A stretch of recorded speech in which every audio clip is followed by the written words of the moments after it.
Hello everyone, let's start our second video lecture.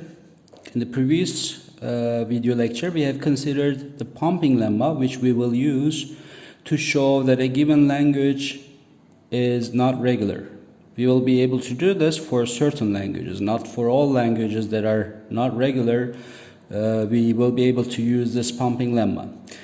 Let's review what the lemma says. If a language L is regular, there exists a pumping length P, a positive integer, such that taking any string S in the language with sufficient length, then for any possible partition of S into 3, these three conditions should hold. Now let's see how we can use the pumping lemma to show that a certain language is not regular.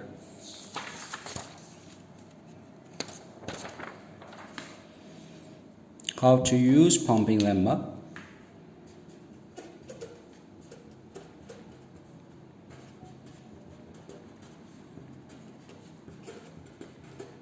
To show a certain language L is non-regular, not regular. We will mainly use proof by contradiction. So we will, for the sake of contradiction, assume that L is regular. Note that we are trying to prove actually the opposite, that L is not regular. But for the sake of contradiction, assume L is regular, which means that we should be able to apply the pumping lemma on this language L. We will next pick a special string S. Note that it should be the case that the string is inside the language and its length is greater than or equal to P. We will later on talk about some hints on how to pick this special string S. Third step, for any partition of this string S into 3 XYZ, we will assume that the conditions 2 and 3 of the pumping lemma are true. Assume these two conditions are true. Show the first condition is false. What were the 2 and 3 conditions 2 and 3 in the pumping lemma? We will assume these two are true. And we will try to show that this first condition is not satisfied. To do this, we can just show the existence of only one instance of I, such that xy to the iz is not in the language. We should be careful that we show this for any possible partition of the string S. This is important. Now, how to pick a special string S? This requires actually some practice with using the pumping lemma, but sort of as a hint, you can try to pick special string S such that that string will enforce any supposedly existing DFA to actually do an indefinite amount of counting. Okay, let's see this on some sample problems, in some sample languages.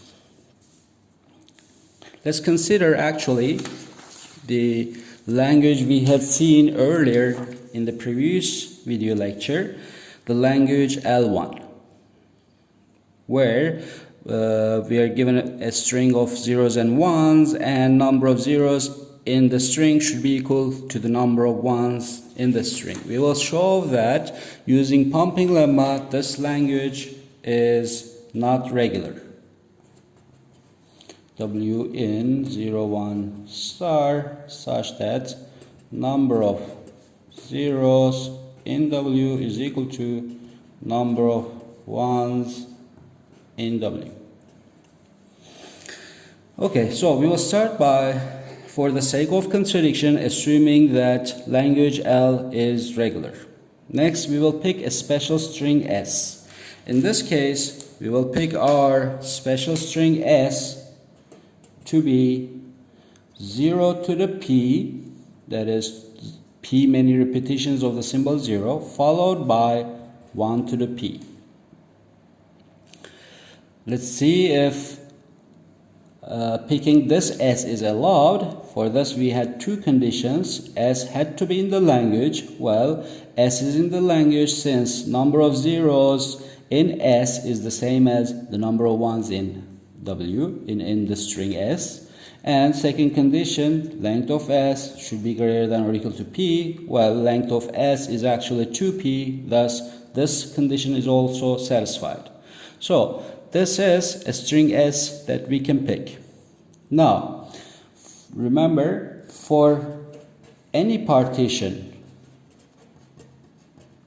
of the string S into 3, x, y, z, assuming the two conditions 2 and 3 of the pumping lemma hold, we need to show that condition 1 doesn't hold. That is, there exists some integer I such that x, y to the I, z is not in the language. Let's see if we can do this. Let's first try to visualize what this string S partitioned into these three substrings looks like. S equals x, y, z. Well, x in the prefix has a bunch of zeros, has p many zeros. So zeros all the way up to here. All these are zeros, followed by p many ones. So in this part we have p symbols. In this part we have p symbols as well. Now this string is supposed to be partitioned into 3 x, y, z. Remember that our condition 3 of the lemma states that length of xy should be less than or equal to p. And xy actually is the beginning part of the string. So, which means that xy part of the string will start somewhere here. Will start at the beginning. And we know that xy together has length less than or equal to p, which means that xy can be in this range, somewhere in this range in our string. So basically, we will concentrate on the substring y. The substring y can be in here among the initial zeros. And by condition 2, we know that y is not equal to epsilon, which means that y is somewhere here and it contains some number of zeros, at least 1 0. So y is 0 plus. This basically stands for any string that contains at least 1 0. So now, given that y is not epsilon and it is somewhere among these zeros, it should be easy to show that x, y to the I, z does not belong to the language for some values, for some settings of I. It's enough to only show that this is true for only one setting of I. Let's set I to be equal to 2 in this case, which means that let's consider the string x, y squared z.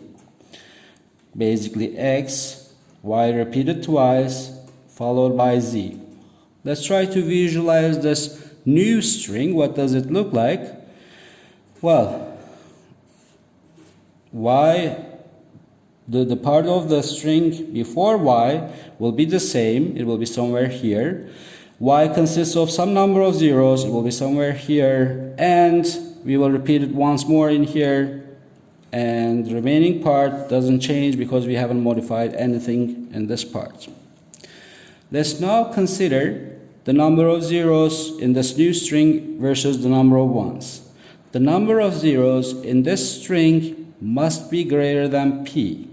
Why? Because y consists of a number of zeros, and we repeat y twice in this range. So this length in here is now more than p, whereas the number of ones still remains p. So xy square z consists of, in the first part of the string, more than p zeros followed by exactly p ones, which implies that this new string xy square z does not belong to our language L, because in our language L we are supposed to have strings with equal number of zeros and ones, whereas in here number of zeros is not equal to number of ones. This further implies, since we have found out that there exists some value of I such that x y to the I z does not belong to the language L, the condition 1 of the pumping lemma is violated, is not true. Since it is not true, our initial assumption all the way at the beginning, which was for the sake of contradiction assuming that L was regular, must be false. This implies L is not regular. Because if L were regular, we would have to be able to apply our pumping lemma such that all the conditions are satisfied, but we can see that condition 1 is not possible to satisfy. Therefore, L should not be regular.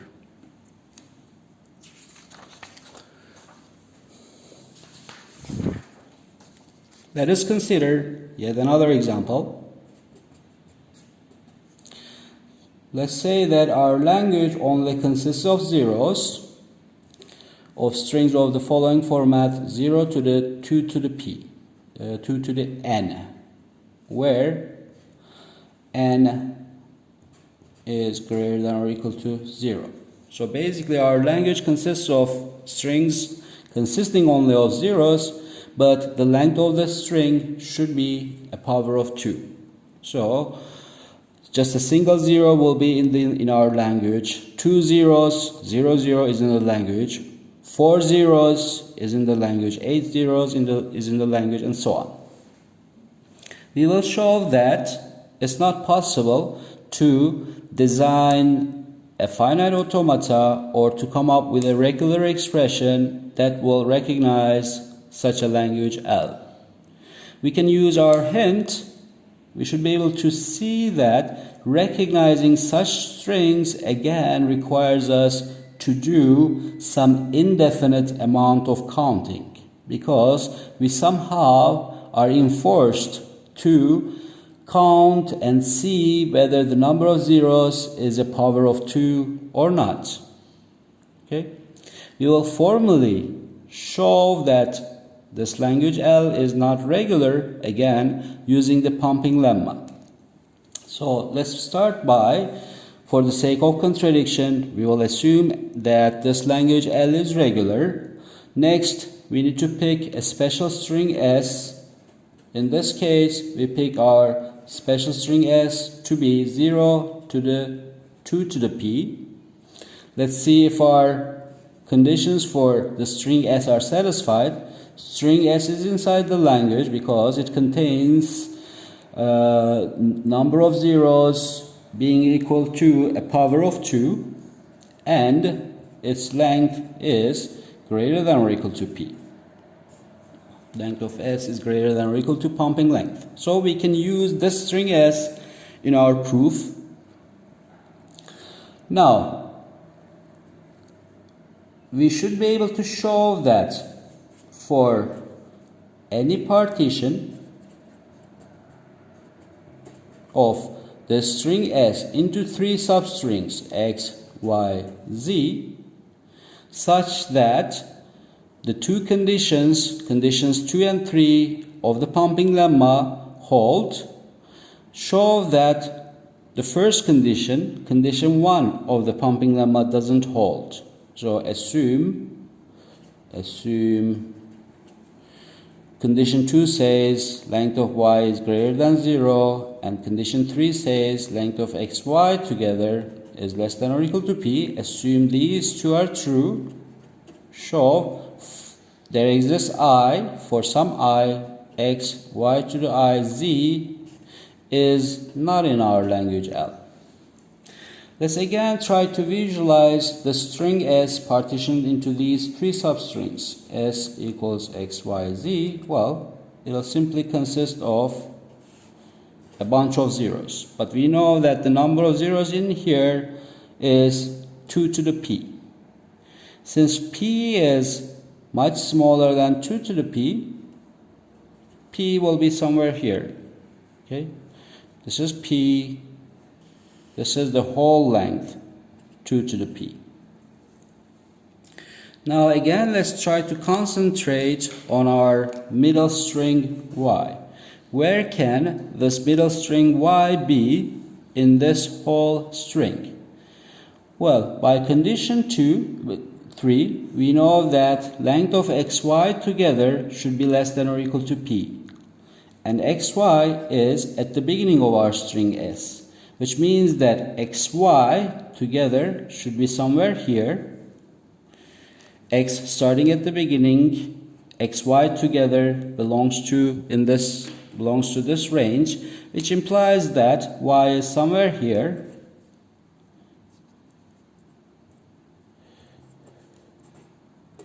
Y is here, and by condition 2 we know that y is not epsilon, which means that y contains some number of zeros.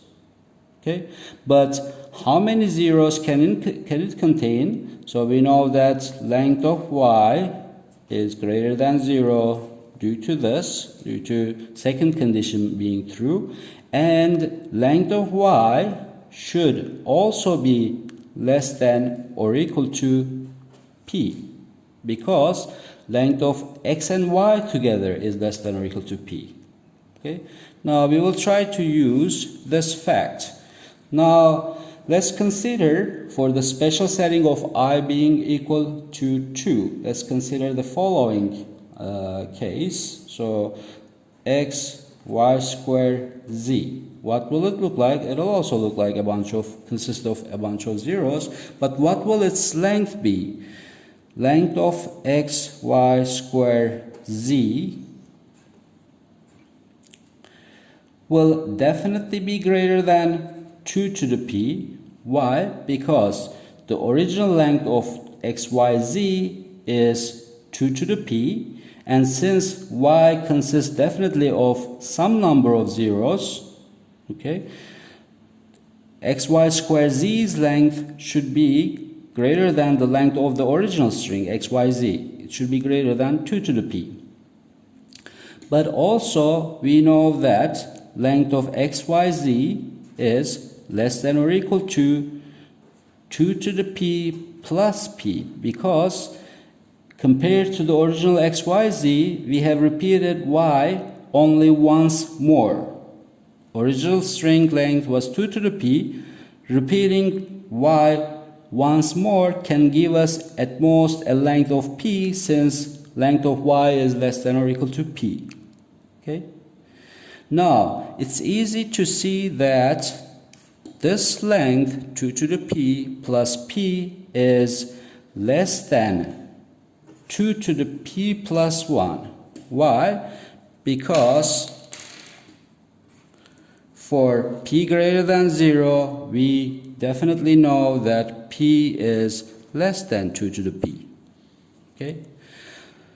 Since this is true, we know that the length of the new string xy squared z is between 2 to the p, is greater than 2 to the p, and is less than 2 to the p plus 1. Okay? Since the length of this new string is in between these two powers of 2 and smaller than this one, greater than this one, and smaller than this one, this means that length of the new string xy squared z cannot be a power of 2, because in between these two powers of 2 there exists no powers of 2. Okay? Therefore, since the length of xy squared z cannot be a power of 2, this new string xy square z doesn't belong to our language. Xy square z is not inside the language. Since we have managed to find a value of I such that repeating y I times, and once we get the new string is not in the language, then we have that this language L cannot be regular, is not regular. Why? If L were to be regular, we should be able to apply pumping lemma. So go through every stage in here and make sure that all the conditions, including condition 3, condition 2, and condition 1 to be satisfied. But we see that while satisfying condition 2 and 3, we cannot satisfy condition 1 of the pumping lemma. Therefore, our initial assumption of L being regular should have been not true, and we show that L is not regular.